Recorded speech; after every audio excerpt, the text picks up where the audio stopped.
Hey guys, your friendly neighborhood vampire witch magic here. Sorry, brain's a little tired. Um, we're almost at the 500 mark. I'm at this point when I'm making this video. I don't know when it'll be posted. Maybe after that, but like at the moment we're almost at the 500 mark, and we're at 476, and I'm excited about that. But anyway, this is Magium. So far we've kept Barry alive, I think, for 4 chapters. I think. So hooray! I don't actually know how many chapters are in this, but we're getting there. Alright,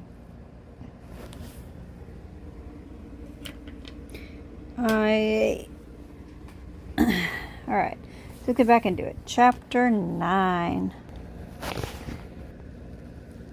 After finishing our briefing and finding our way out of the ruins, we wave goodbye to Leo the leopard. We grab our backpacks and we start heading towards our new objective. Flower is leading the way again, but this time she looks a lot less confident than before. And there's definitely some uneasiness in her voice as she speaks to us.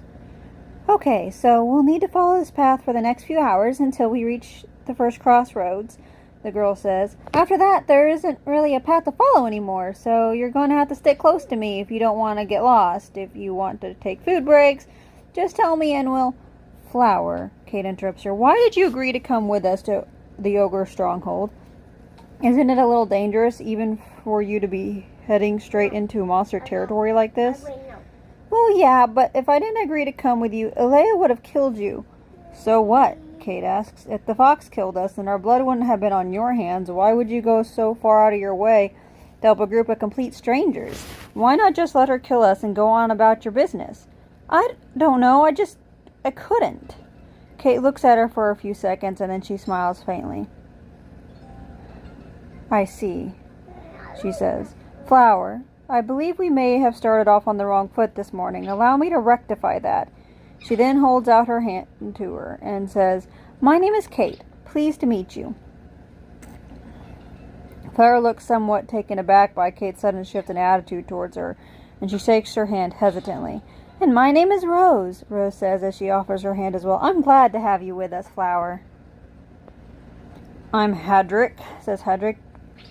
But you can just call me Dwarf. Either name will do. Flower takes a few steps back and is now starting to panic.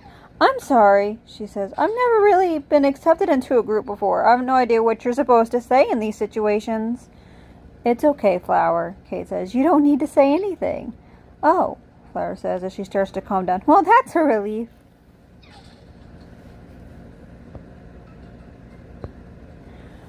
I'm Barry, I tell her. Pleased to meet you as well. Oh, thanks, Flower says. But I already got your name. It's pretty easy to remember. You can say that again, Hadrick says with a grin. It's probably also the reason why you can't throw a rock without hitting at least 3 berries in the western continent. He then starts laughing loudly as he usually does. Is Barry a common name on the other continents? Flower asks me. Yeah. I've met at least 24 berries in my lifetime, and I don't really socialize much, tell her. Well, to be fair, Hadrick says, my name is also pretty common on the northern continent, especially for giants like myself. You're a giant? Flower asks, shocked. Wow, I guess you really must have been the black sheep of your family, huh? Hadrick laughs. You're not completely wrong there, little girl, but my family's opinion of me had nothing to do with my size, I'm afraid. The only reason I'm this small right now is because I've magically shapeshifted myself into a dwarf. I assure you that my height is well above average among my peers. I've always meant to ask, Rose says, why did you choose to shapeshift yourself into a dwarf and not a human? Wouldn't it have been easier to fight if you'd kept your body proportions at least somewhat similar to your original form? Remember how I said that my friends call me the dwarf? Hadrick asks. Well, that's because I spend most of my time drinking with dwarves from the northern continent, and because I'm shapeshifting into one more often than not. Given that I've picked up their accent and mannerisms in the many years I've spent in their taverns, I thought it would raise less suspicion if I just came disguised as a dwarf instead of a human. Plus, I've always enjoyed fighting with a handicap, so that's also a bonus. He laughs again. Flower is now approaching Darren and starts to address him. I'm sorry, I still didn't get your name, she tells him. Darren, he says. The name's Darren.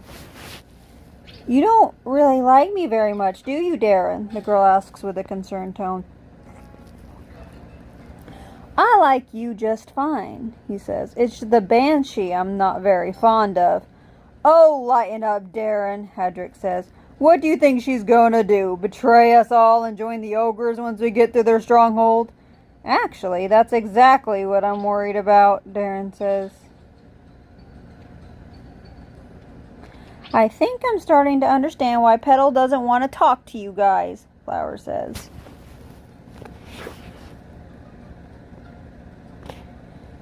If I may ask, Kate says, how exactly did you and Petal come to share the same body? I've never heard of something like this happening before. Oh, Petal told me that our souls fused together during her awakening 20 years ago, Flower says. I don't really know the specifics of soul fusion, though. You'll have to ask Petal about that. I'm so sorry about what happened, Rose tells her. It must have been a terrible ordeal for a child to go through. No, you've got it all wrong, Flower says. The day Petal awakened was the happiest day of my life. At long last I had someone here with me to share my world with. You cannot possibly imagine the joy I felt when I realized I no longer had to live my life alone inside of my own mind. She must have really been lonely.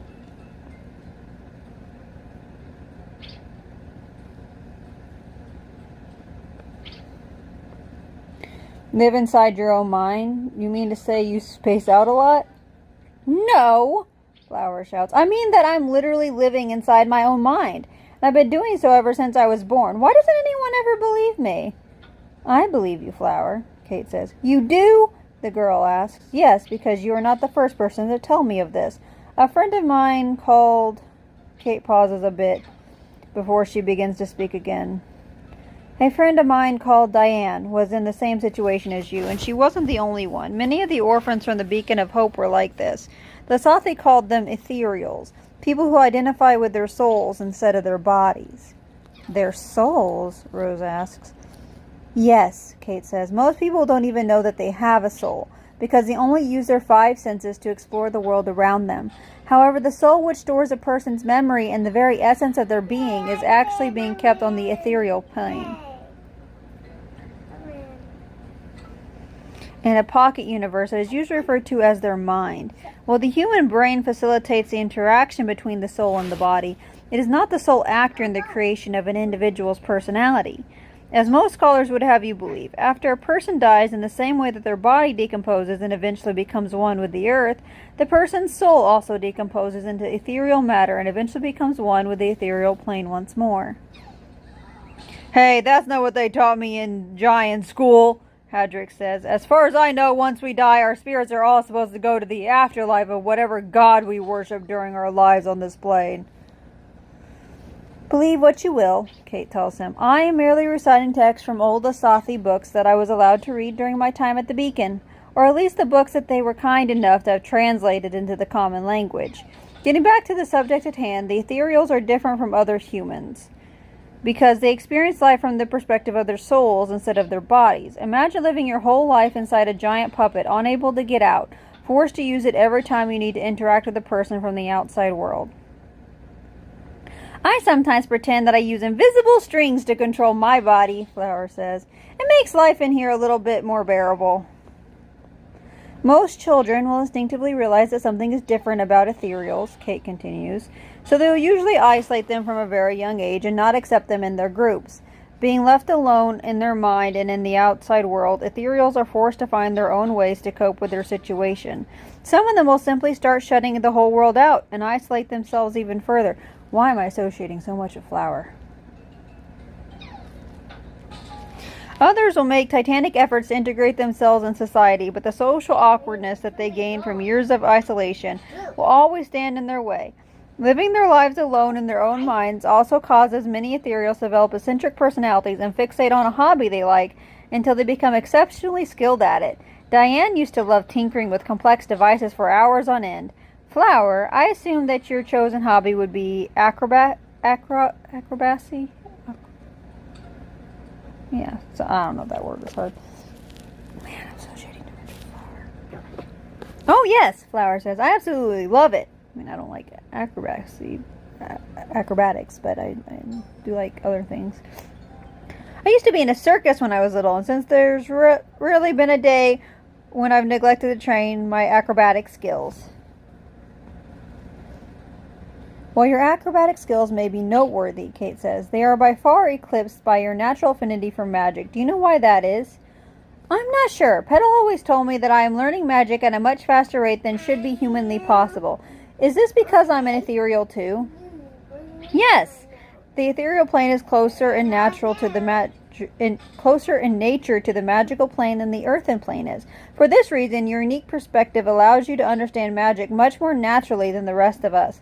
Being an ethereal does not grant you magical powers upon birth, but those that are born as mages are fated to become extremely powerful. This is why the Lasathi from the Beacon of Hope made it their mission to capture as many ethereal orphans as possible, in the hopes that their experiments would have a greater chance of success. My friend Diane and her brother were both ethereals, and they turned out to be quite the prodigies. I think I'm finally starting to understand why Petal was so surprised to find me inside my own mind when she first awakened.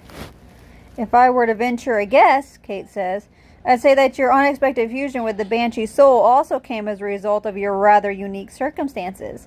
Normally, a Banshee would find the soul defenseless when she invades her host's mind, but you must have been waiting for her, armed and ready. Given that you had the terrain advantage, she had no choice but to settle for a compromise. Flower gasps loudly all of a sudden. Oh no, I just realized something, she says. The beacon you spoke of and the experiments, she pauses. Are you an artificial mage? She asks. I am. Why do you ask?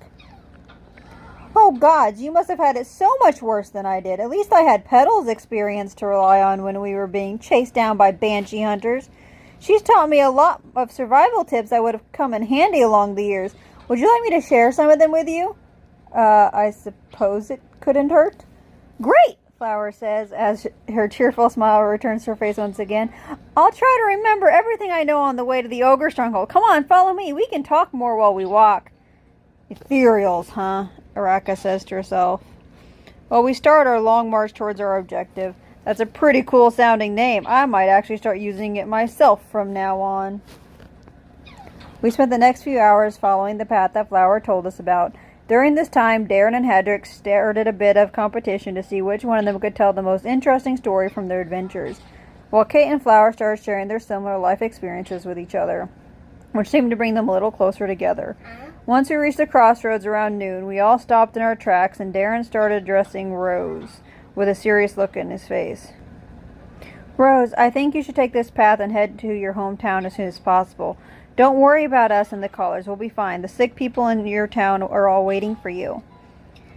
She can't leave, Kate says. Remember what the leopard told us before we left? If any two of the callers get further than 3 miles from each other, then all of us will start to get electrical shocks of increasing intensity, surging throughout our bodies. If the callers get more than 4 miles away from each other, then we'll all get killed. The Lasathi were the ones who originally designed these devices, and this was a measure they took to keep their prisoners in check. Rose, I'm so sorry. I did not know it would come to this. I should have tried to stop you when you offered to come with me yesterday. This is all my fault. Kate, you had no way of knowing this would happen, Rose says. Even with this detour, I still arrive ahead of my original schedule. As long as we keep following the direct route we've been using up until now, there's no need to apologize for any of this. We're friends, remember? Not knowing exactly how to answer, Kate simply nods to her, and we all decide to take a small break to eat some food, because we haven't really eaten much since our imprisonment. After I finished my meal, I noticed that Flower, who wasn't particularly hungry, had decided to make use of the time to practice her fire magic by shooting fireballs at various rocks lying on the side of the road. You sure do like to train, huh? I ask Flower as I approach her. Oh no, I'm not training right now, she says. I just like to blow stuff up. How old did you say you were again? I'm almost 30.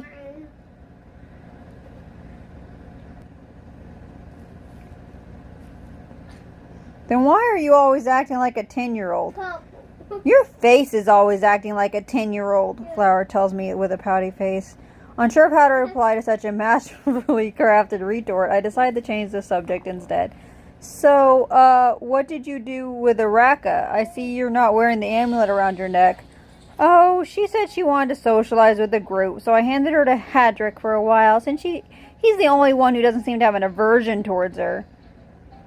She then points towards Hadrick, who is holding an amulet in his right hand and having a conversation with Araka about ogres and ways to kill them.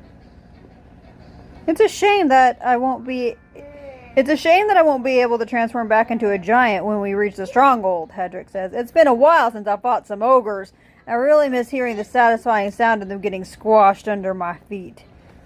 Well, at least you'll get to see the looks on their dumb faces when you'll be sending their own fireballs back towards them, Araka says. Actually, ogres are so stupid that I doubt they'd even have time to realize what happened before they get burned to ashes. Both Araka and Hadrick then start laughing loudly at the same time. You know, I'm pretty good at teleportation magic, Araka says. If you free me from the amulet, I could teleport a few of the ogres here and we could have a little practice run before the main event. What do you say? Nah, Hadrick says with a grin. Well, it was worth a shot, Araka says. I'm so glad that Araka finally found someone she can relate to, Flower says, looking genuinely happy for her. I don't really have a lot in common with her, so we don't talk all that much, and Petal hates her guts. That begs the question, I tell her. Why are you still keeping her with you? I would like to ask the same question, Kate says as she approaches us. Wouldn't it be better to just throw her at the bottom of a lake and be done with her? I don't really feel very comfortable traveling with her at my side. Her very aura sends chills down my spine. I can't throw her away, Flower says with an uncharacteristically serious expression on her face. Why not? Kate asks. Because she can free herself from the amulet if we leave her unsupervised. She barely has access to any magic while trapped in there, but with the little she has, she is able to generate a very small explosion, as long as she is left alone to channel the spell for a few hours. Well, that's concerning. So what? Kate says. If she gets away, then it's not your problem anymore. Wrong, Flower says. If she gets away, she'll become everybody's problem. She's that powerful? I ask her. Yes, she is. Have you heard of the Still Winter? Only bits and pieces, I tell her. I heard that it was the great war between the Lasathi and the Stillwaters of this continent some 600 years ago.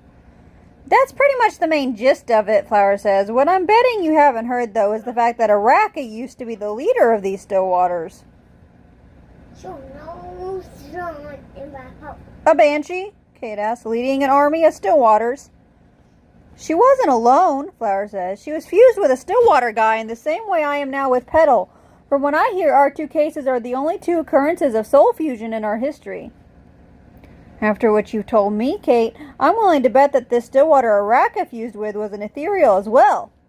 Hold on, I tell her. Can banshees possess male hosts? I thought they always went for women.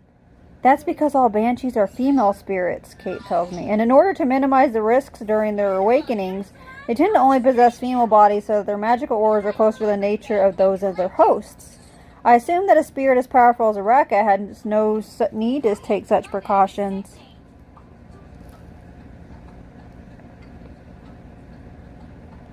That's right, Flower says. Araka was so powerful, in fact, that it took the combined effort of Alea and the Creator to put a stop to her rampage. The Creator is that guy who is considered to be the founder of Varathia's current civilization, right? I ask her. Yeah, that's him, Flower says. So as I was saying, the Creator and the Fox managed to defeat Araka, but only temporarily. Even they weren't powerful enough to kill her outright, but they managed to cast a very complex spell on her which forbids her to possess any of the humanoid races. For the next 600 years, she was forced to possess only animals, which are too weak for her to be able to use her full powers. So, if she's already been roaming free for 600 years, why is she more of a problem now? I ask her. Because of me, Flower says. The nature of my magical aura has changed drastically since my soul is fused with Petals. And since my aura is so different now that of any other humans, the spell cast on Araka cannot identify me as a human being anymore, and therefore does not prohibit her from possessing my body. Even if I were to throw Araka somewhere far away, she'd just break out of the amulet and find her way to me sooner or later. And then it wouldn't be all over just for me and Petal, it may well end for the entire continent, or maybe even the world. Wait, I tell her, you're saying that you have to keep Araka under constant supervision so that you can dispel her explosion spell before she fully channels it. But what happens when you sleep? Oh, Petal and I sleep in turn, so our body technically never goes to sleep.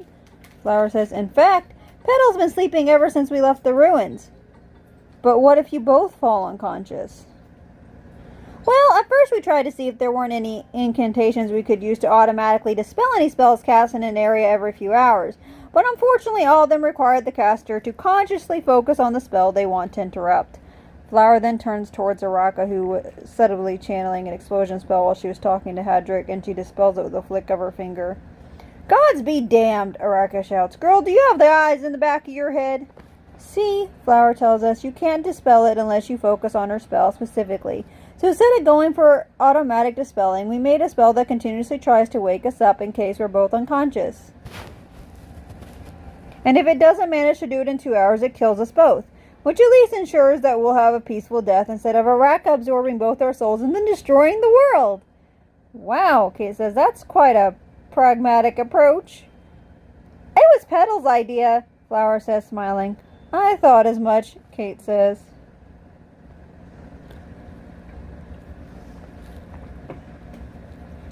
Speaking of Petal, how have you two been getting along these past 20 years? Oh, it's been a blast, Flower says. I've been having loads of fun over the years, and I think Petal's been enjoying it too. Or at least I think she has. It's kind of hard to tell because she's always grumpy and not very sociable. I know someone like that. Yeah, I know the type, I tell her as I look towards Kate. Kate frowns at me, but she doesn't dignify my comment with a response. Hey, Flower, Darren shouts from a distance. Is this the right way to the ogre stronghold? No, Flower shouts back as she runs off towards where Darren is standing. If we keep going this way, we'll end up in the middle of a swamp. We need to turn left here and then follow this trail until we get out of the forest. The 6 of us resume our journey, and Flower takes the lead once more. The girls become much more reliable since we got out of the ruins. She looks like she knows exactly where she's going, and she's regularly checking various landmarks that she's set in the past in order to make sure that we're still on the right track. She must have walked these paths many times throughout the years.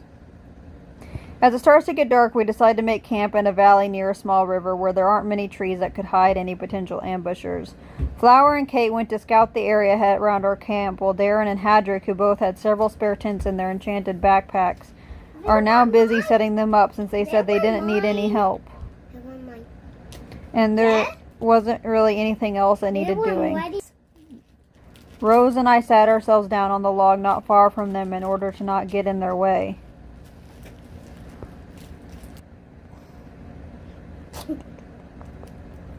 Okay, sorry. So, I start to ask Rose, how have you been holding up lately? You looked pretty shaken up after we ended that Hydra.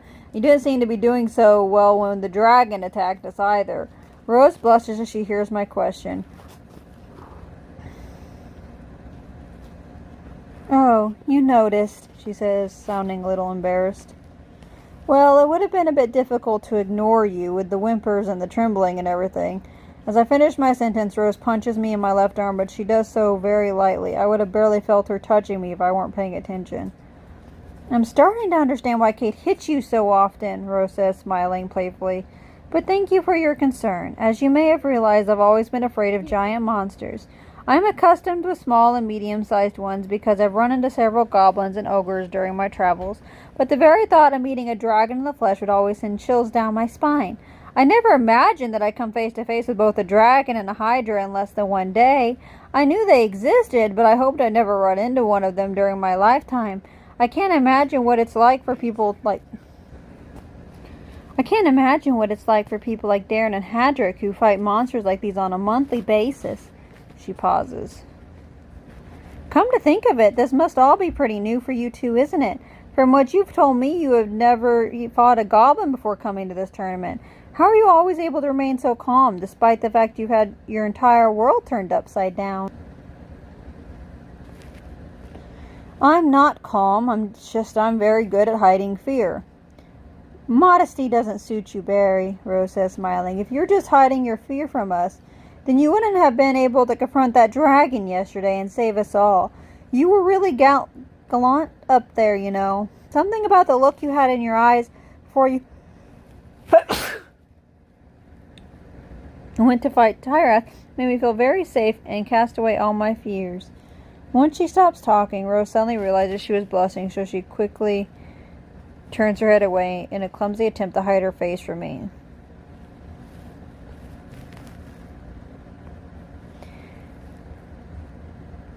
As I don't really feel like embarrassing her, I decide to ignore what happened and change the subject.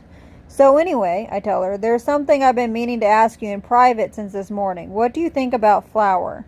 Rose turns her head back towards me when she hears my question. I notice that her cheeks are no longer red. She seems somewhat surprised by my sudden inquiry.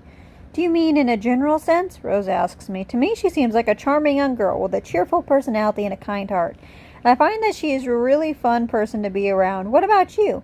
There has to be some reason why you asked me this. What do you think about Flower?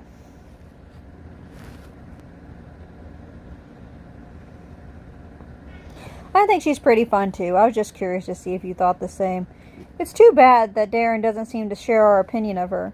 Can you blame him, though? Banshees aren't really known for their moral integrity, and the girl shares her body with one. Well, I for one trust Petal, but you haven't even talked to her. No, but Flower has. They've been living together for 20 years. If Petal still has Flower's trust after that much time, then that is enough for me.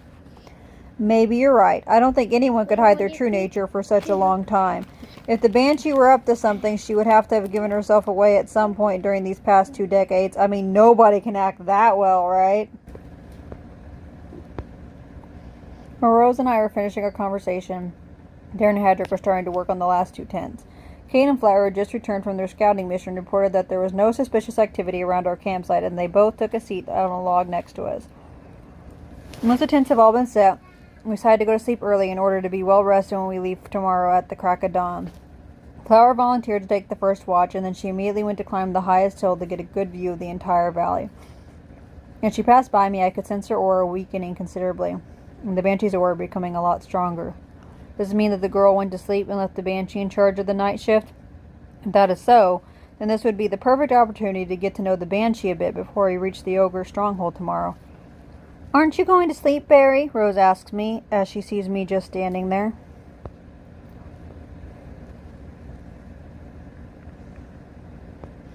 Actually, I was thinking of staying up for a while longer. I then whisper in Rose's ears what I noticed about Flower and Petal, and I tell her that I want to have a little discussion with the Banshee before I go to sleep. Rose gasps. Barry, that's an excellent idea, she says. Hold on, just give me a second to leave my backpack inside my tent and I'll come with you. As the two of us make our way up towards where Flower went to oversee the valley, I start to realize that my intuition was right, and the girl really did go to sleep. I can feel that outwardly aura around her is definitely the dominant one at this point in time, and as we get closer I see that her eyes are shining with a bright blue light, in the same way that they did before when the Banshee took control of her body. The girl is sleeping, Petal tells us in a cold voice as she sees us climbing the hill towards her. I can wake her up if you need to tell her something important.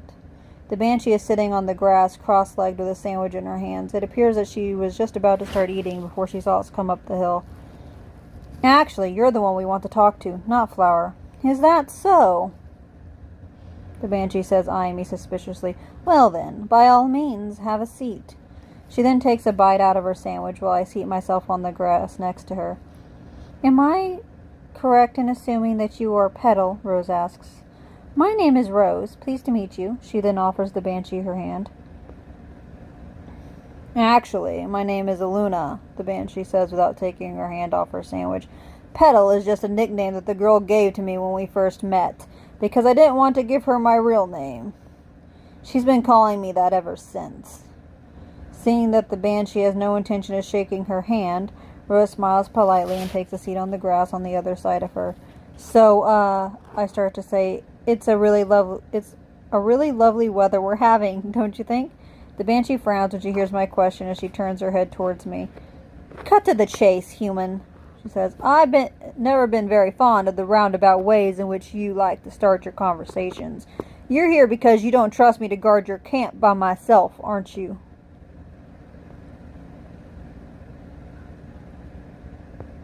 No, I just wanted to get to know you. Well, then you're either a liar or a fool, Petal says. Nobody should trust a banshee to have their best interest at heart without some very strong evidence to back up such a claim. And Flower's nowhere near a reliable enough source of information when it comes to such matters. You're not even going to try, are you? I ask Petal. Try what? She says. To get us to trust you. Why would I even bother to do such a thing? She asks. We're only traveling together because Flower decided to help you on a whim. Once you are free of your collars, I'm expecting us to part ways and then to never hear from each other again. Given these circumstances, I see no reason why I should waste my time trying to gain your trust. Feel free to believe what you want of me, and I'll do the same for you. I've been meaning to ask, Rose says. Where did you get that sandwich from? I never saw you carry a backpack with you. I made it with magic, Luna says as she waves her hand and magically conjures 2 or more sandwiches that fall directly into her laps. Here, knock yourselves out. I take a look at the sandwich she conjured out of nowhere and then grab it with both my hands, but I'm a bit hesitant taking a bite from it. I have no idea what ingredients she made this from. Could it be poisoned? Oh, for crying out loud, Luna says when she sees me eye her sandwich suspiciously. You're not seriously thinking that the sandwich is poisoned, are you? Who in the world still uses poison nowadays? Barring the hundreds of easily learnable magical protections that can provide you the immunity against all poisons, you can even buy anti-poison elixirs for 10 copper apiece. Surely you must have drunk at least one of those before coming to this tournament. A single elixir should easily provide you with immunity to all known poisons for just the remainder of this tournament. Just eat the damn sandwich, will you? Rose giggles. Now I understand why Flower told me you were always grumpy, she says, smiling playfully. Spectacular, Luna says. Is there anything else that the girl shared about me while I was asleep? Well, she most certainly didn't tell me that you could conjure food out of thin air, Rose says. That is normally a skill that only the Grand Priest of each city can master. You must be incredibly talented. Actually, I'm ashamed to admit that Flower was the one who taught me this skill. Flower did? Yes, the girl has a natural talent of being able to instantly comprehend some ridiculously complex spells without extending any effort whatsoever. She only saw the spirit fox cast this spell once, 20 years ago, and she managed to mimic it the very next second. However, she is completely hopeless when it comes to learning spells that require the least amount of studying beforehand. I've been trying to teach her healing for years, but it's like trying to teach an ogre how to speak with Slothy. Rose smiles. See, she tells Aluna, you can actually open up to us if you try. The banshee frowns at her. Congratulations, she says coldly. You have achieved your goal. Now you finally go away and let me finish my sandwich in peace. You know, you look really cute when you frown, Rose says, smiling playfully again. Good grief, Aluna says. What would it take to make you go away and let me have my peace and quiet? It's hard enough that I have to put up with Flower while she's awake. Can I at least have some rest while she's asleep? Of course not, Rose says with a cute smirk on her face. If we went to sleep now, then who would be left here to tease you all night long? By the gods, Aluna says, it's as if the flowers have multiplied. We ended up spending the next few hours talking with Aluna, and although on the surface she appeared to be annoyed by us, a part of me felt that she was actually enjoying our company in her own way. Even if she maintained her grumpy demeanor throughout the night, the banshee slowly started to open up towards us, and she even told us a few stories from her adventures with Flower in the past few years. It was later in the night that we were interrupted by Darren and Hadrick, who came to take over our shift. Wait, wasn't Flower supposed to be the only one taking this shift? Hadrick asked with surprise. It seems that Flower misled us yesterday, Darren says with a grave tone in his voice, because she apparently never intended to take on that shift herself.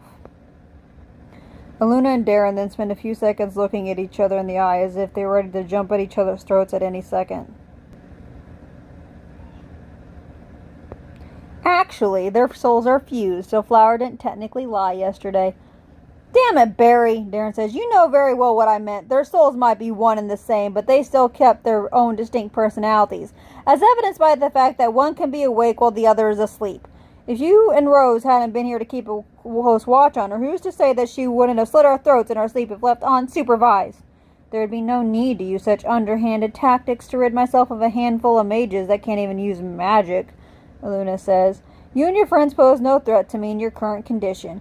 If you have a bone to pick with me, healer, then I'd be more than happy to show you that I'm not bluffing. I'll take you up on that offer, Banshee, Darren says as he pulls out his sword. Let's see if you fight as well as you run your mouth. Darren, wait, I shout as I place myself between the two of them. Do you plan to kill the girl along with the Banshee? Just because the sword can't lock onto the Banshee's aura by itself does not mean I can't do it manually, Darren says. I can still kill the Banshee without harming the girl if I focus hard enough. Have you gone mad? I ask him. How do you expect to properly target the Banshee's aura if the sword can't do it by itself? You're almost guaranteed to fail. If I do, then it would still be a better fate for the girl than to live her whole life chained to an evil spirit. Oh yeah? And who's going to lead us to the ogre stronghold with the girl gone? We already know the general direction. I'd say we are close enough to our destination to be able to make it there even without a guide at this point. Step aside, Barry. Yeah, I say with a laugh as I pull out my own dagger. That's gonna happen. Whoa there, friends, Hadrick says. How about you both take a deep, long breath and think about what you're doing? Do you really want to end things like this over some petty squabble? Wouldn't you rather have your names immortalized as legendary warriors who fought in the greatest mage tournament in recent history than to be remembered as the idiots who died before the contest even started? Darren, please, Rose says with a pleading look. Seeing that nobody is on his side, Darren finally decides to sheath his sword. I'm not going to fight you, Barry, he says. I was hoping to intimidate you into backing down, but I suppose that if you aren't the type to get intimidated by a Stillwater or a dragon, a sword isn't exactly going to do me much good if you feel so strongly about this. Then I have no choice but to leave matters as they are. For now, you were right about Kate, so I can only hope that your instincts are right this time too. With these last words, Darren and Hadrick walk past us to take their stations at the top of the hill, while Rose, Aluna, and I head down towards our tents. The three of us descend from the hill without uttering a single word to each other, and when we reach Flower's tent, Aluna turns her head towards me before going in. Your intervention from earlier was unnecessary, human, she tells me. I could have taken care of that healer without your help. Come on, don't be like that, I say. Friends should stick out for each other in their time of need. You seem to be under the false impression that you and I are friends. I assure you that you could not be any further from the truth. Love you too, Aluna, the Banshee frowns at me. I will give you one warning, human, and one warning only, she says. Do not make the mistake of considering me your ally. Our affiliation is only temporary, and it will end the moment we finish our little trip together. You would be a fool to think otherwise. She then turns her back on us and slowly steps into her tent. Good night, Aluna, Rose says, waving, but the Banshee gives no sign of having heard her, and she closes the tent behind her. Well, I'd say that went pretty well, Rose says, smiling as we head for our tents. You think? I ask her.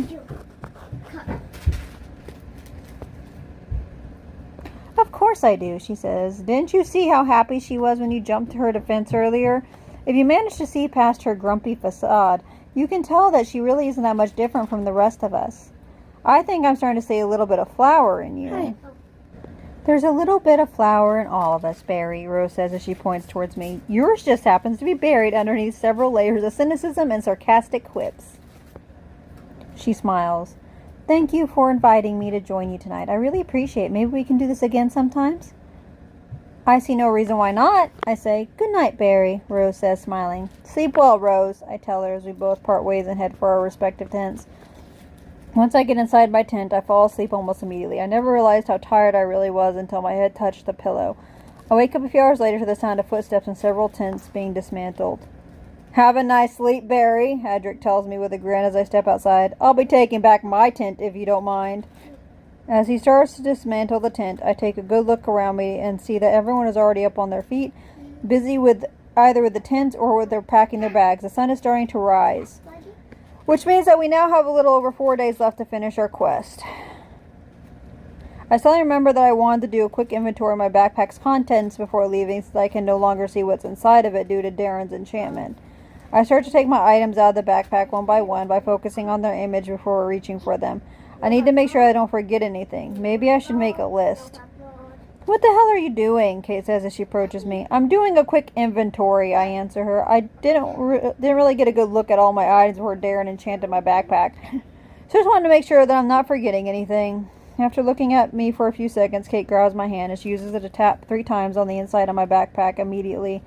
After she releases me, a screen magically appears above my backpack, giving me a detailed list of all my items with corresponding pictures for each of them. There's your quick inventory, Kate says. Now hurry up and put that stuff back in, or you'll get left behind. Once we all finished what we had to do, we started marching yet again, with Flower leading the group, just like yesterday. This time, however, the 5 of us were a lot more silent than before, with the exception of Flower's occasional directions. There were barely any words spoken between the 6 of us in the first half hour of our journey. Sorry, you may have noticed I switched locations. It's because this is actually a later date. I ran out of time to record the other day. So now I'm outside. I am also very tired because I'm running on like almost no sleep. So I'm trying to wake up. I do apologize for the background noise, and it's the only place I could find any quiet away from the other people in the house at the moment, and I'm sleepy, so. Did something happen while I was asleep? Flower asks, worried, after noticing that something is wrong. No, Darren and I both shout at the same time. Okay, Flower says with an even more worried tone than before. From what I heard, Barry and Darren had a little fight last night, Kate says. Pay them no mind. I'm sure they'll get over it soon enough. After a few more hours of walking through the forest, Flower announced to us that we were starting to get closer to our goal. We decided this was a good time to take a little break and talk about our strategy for infiltrating the stronghold. First things first, Darren says. We need to decide what to do with Rose during our attack. The way I see it, we have 2 options. Either we take her with us, or we leave her in a safe area outside of the stronghold, with someone to act as her bodyguard, just in case. Anyone have any thoughts on this? I volunteer to stay behind and guard Rose, Kate says. I'm not sure of how much help I can be in infiltrating the fort without my magic, but I should be able to handle a few ogre scouts on my own if need be. I mean, we're not supposed to get so far away from each other. But it could put Rose in danger, and therefore us in danger. But we'll have Flower.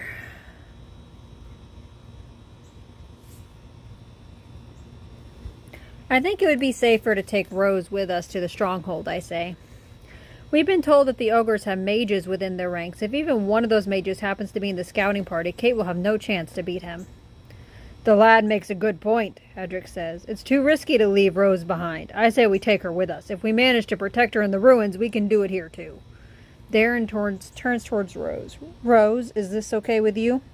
He asks her. Of course, she says. We've already been through much worse together. I'll try my best not to get in anyone's way once we enter the fort.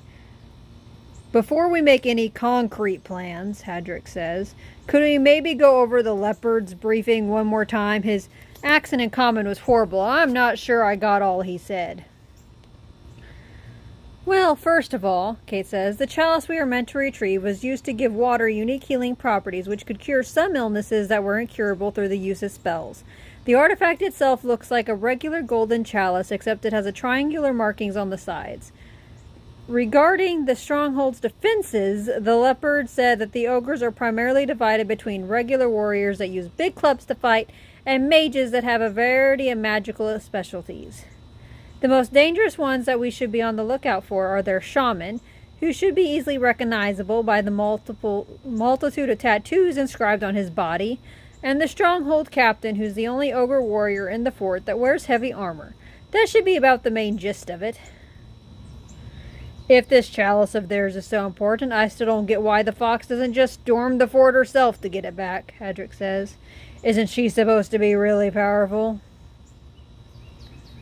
Elia derives most of her power from the sacred woods throughout the continent, Flower says. When she steps outside these woods, she is not much stronger than most other animals. This is why the war between animals and monsters has been going on for decades, without reaching a conclusion. This is also why access to the sacred woods is forbidden for all outsiders. Getting back to the discussion at hand, Darren says, I believe the next thing we need to establish is how we are going to retrieve that chalice.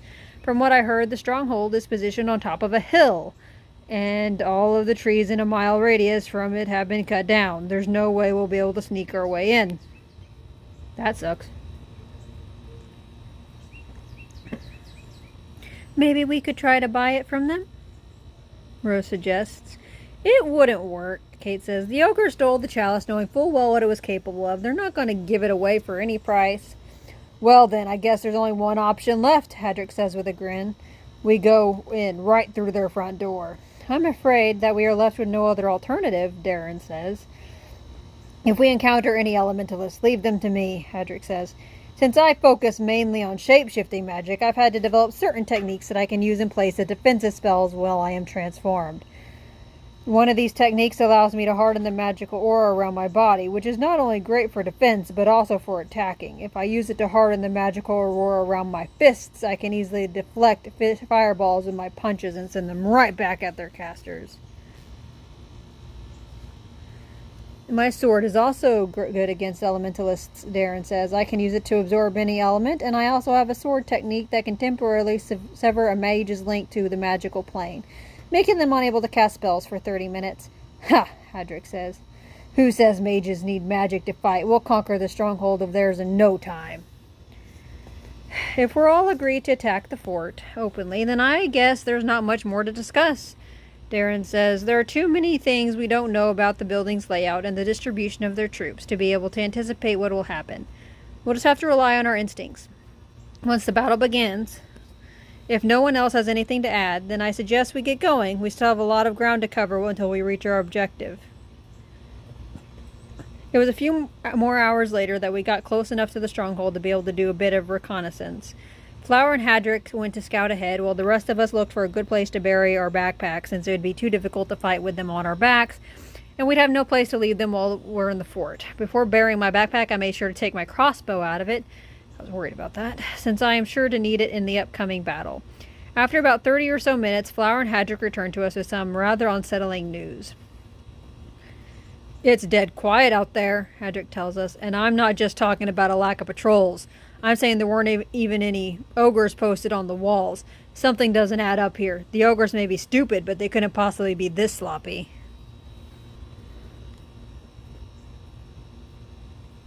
Maybe they abandoned the fort and moved elsewhere. I find that hard to believe, Hadrick says. From what the leopard told us, this fortified structure used to belong to a group of goblins before the ogres took it from them by force.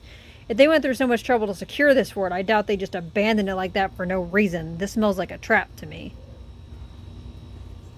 That was my first thought too. But I agree, Darren says. We've been told that their mages are quite capable, so it's entirely possible that they're using magic to detect when anyone is approaching their stronghold. Unfortunately, we do not have the luxury to just stand here and wait them out until they get bored. Time is not on our side, and we can't really tell what they are trying to accomplish until we actually enter the fort. Let's just hope that our lack of any detailed plan regarding our actions once we've infiltrated the stronghold won't prove fatal to us. Oh, don't worry, Flower says. Petal and I have a secret plan. It's sure to work. Uh-huh. I see, Darren says. And would you by any chance have any intention of sharing this secret plan with the rest of us? No, of course not, Flower says, shocked. How would it still be a secret if we just start telling everyone about it? Right, Darren says in a dismissive tone. Well then, I guess this is it. This won't be an easy fight, not by a long shot. We're going to be vastly outnumbered. We'll be fighting on unfamiliar terrain, and the worst of all, we still don't have our magic to help us. However, we've all had to go through hardship since the beginning of this tournament, and we've always somehow managed to pull through. I think I'm going to move inside. Sorry, it was getting too hot out there. And we've always somehow managed to pull through. It would be pointless to hold the last-minute strategy meeting now, given the extremely limited information we have on our enemy. So instead, I will tell you this. Whatever you do, don't get yourselves killed. You worry too much, Darren, Hadrick says with a grin. Nobody's going to die here. Most of us have already had our fair share of battles in the past. We haven't survived this long just to be taken out by a bunch of overgrown baboons in the middle of nowhere. We'll win this fight like we've won many others, and by the end of the day, I'll have another exciting story to share with friends over a drink near the fireside. Let's hope you're right, Darren says. Flower, are you sure about this? Kate says. The fox only said you had to lead us to the stronghold. You've already fulfilled your promise. There's no need for you to risk your life for us any further. Oh, I could never live with myself if I just abandoned you here like this, Flower says. And besides, Petal and I have fought ogres before. They're not that tough. I don't think there will be any problems. While Flower and Kate were talking, I heard what sounded like footsteps somewhere behind me. I immediately turned around to see if we were being followed, but there's no one there. Was it just my imagination? No, probably not. I start to look carefully at the area where I heard the sound earlier. Everything seems to be in order except for one small detail that catches my attention. The grass is unusually flat right around the spot where I heard those footsteps. It's as if a force is pushing that particular patch of grass towards the ground in the same way it would be pushed if someone were to stand on it. A crazy thought occurs to me, and I aim my crossbow somewhere a few feet above the flat grass. Barry, what are you playing at? Darren asks me. Put that crossbow down and let's go to the fort. I pay him no mind. I shoot an arrow at the empty space in front of me. Instead of going through the air, however, the arrow stops in mid-flight and a trickle of blood starts coming out from its tip. Soon afterwards, a hideous creature begins to slowly materialize in front of us, with my arrow sticking out of its big belly. The monster is about 8 feet tall, with thick gray skin, and it's wearing nothing other than a loincloth around its waist. 2 of its lower fangs are sticking out of its closed mouth. Its forehead is exceedingly narrow, and on its face it is wearing one of the dumbest expressions I've ever seen in my life. The ogre shouts loudly as it pulls the arrow out with one of its hands and readies its 5-foot-long club with the other. Another ogre is now coming out of invisibility, ready to fight alongside its wounded comrade. The 2 of them, however, do not get much of a chance to show off their strength because in the blink of an eye, Darren took out his sword and beheaded one of them. While Hadrick made a big jump and smashed the other ogre's head in with his boot, leaving only a bloody mess where its face once was. Nice one, Barry, Darren says as the 2 ogres' carcasses fall to the ground with a loud thump. I wouldn't even have imagined the ogres had access to such advanced spells as invisibility. That shaman of theirs is really not to be taken lightly. Once we make sure that there are no other invisible ogre scouts in the area, we grab our weapons and start the final march towards the stronghold. It took us about 10 minutes to reach the end of the forest. The whole area around the fort had been completely cleansed of trees and all their vegetation to provide direct line of sight for the ogre patrols. The stronghold itself was placed on top of a hill, and it had a surface of around 400,000 square feet. Its walls were made of stone and had a height of about 30 feet, while the only visible entrance to the fort was a very large wooden gate that had been left wide open, giving us a clear view of the stronghold's inner yard. There seemed to be one main building in the middle, which was connected to all 4 of the walls that formed a square around it. Getting closer a look at the fort, we soon realized that it wasn't just the walls that were deserted, but the whole yard as well. They sure aren't trying to hide the fact that this is a trap, are they? Hadrick asks as we step through their open gates.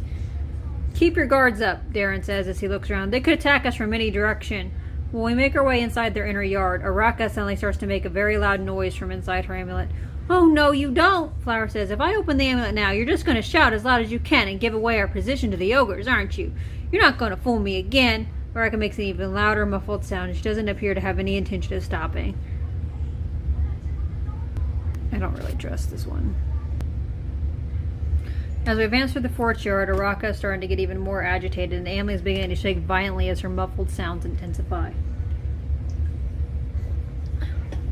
What's happening? Hadrick says. Why aren't they attacking? They must be waiting for something. If only I could figure out what they... He pauses for a few seconds as the answer to his own question dawns upon him. By the gods, Darren says, they must all be invisible, like those scouts from earlier. Barry, shoot your crossbow somewhere. Anywhere. Quick. I have my crossbow right in front of me, and then I shoot. As expected, the arrow sticks itself to the belly of an ogre again, as the monster slowly starts to materialize in front of our eyes. The other ogres are now slowly appearing out of thin air, and it turns out that there are at least 100 of them, and they have us all surrounded. 2 of the ogres stand out from the crowd. One because of the excessive amounts of tattoos on his body, and the other because of his heavy armor. They must be the shaman and the fort captain that we've heard so much about. All the other ogres are wearing nothing but loincloths and are holding big clubs in their hands, so it's a bit difficult to distinguish their mages from their warriors. The ogres surrounding us are all making loud noises and preparing their clubs while we pull out our own weapons and get ready to fight. Before we get to engage the enemy, however, their captain roars loudly, and that makes all the other ogres grow completely silent. They step aside in order to make their way for their shaman to pass as he approaches us and stops a few feet away from our position.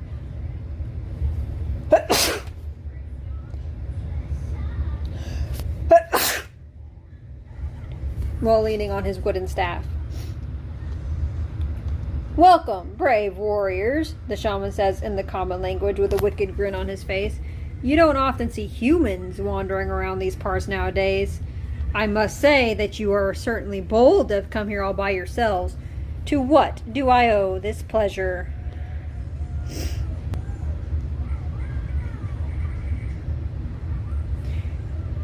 "We came here seeking the sacred chalice."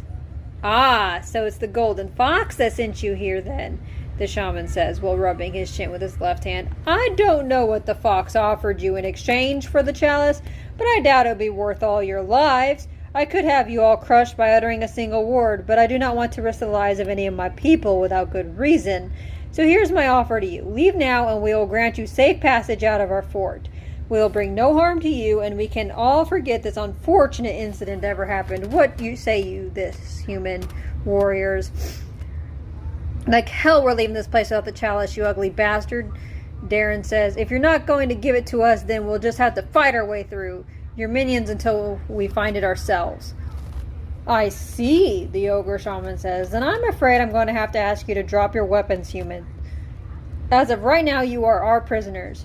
"Yeah, that's not how this is going to work," Hedrick says with a grin as he readies his fists. "If you're not going to cooperate, then we have no choice but to force you into submission," the shaman says. "There will be no need for that," I hear Flower's voice coming from my left. As I take a look at her, I see that her eyes are bright blue again, and she has Luna's cold expression on her face.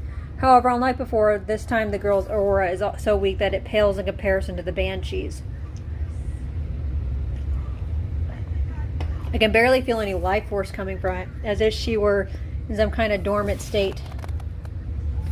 Immediately after Luna stops talking, a golden cage pops out of nowhere and it surrounds us all, leaving only the banshee and the ogres outside of it. "I believe you all still remember the spell that the fox used to trap you back in the ruins," Luna tells us. "I wouldn't even think about trying to break out of there through brute strength. The golden cage is practically indestructible."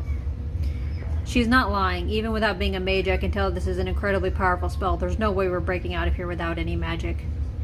"What is the meaning of this, Banshee?" Darren says, furious. "What have you done with the girl?" "I put Flower in a stasis," Luna says. "I've dealt enough with her idiocy for one day. In fact, I would say I've dealt with it enough to last me for a lifetime." Oh no. She then turns to the ogre shaman. "Great shaman," she says. "My name is Aluna, and I am a banshee. I've come here to offer you my services in exchange for access to the rare and unique books from your stronghold's library. As a token of my goodwill, I offer you these human intruders as a tribute."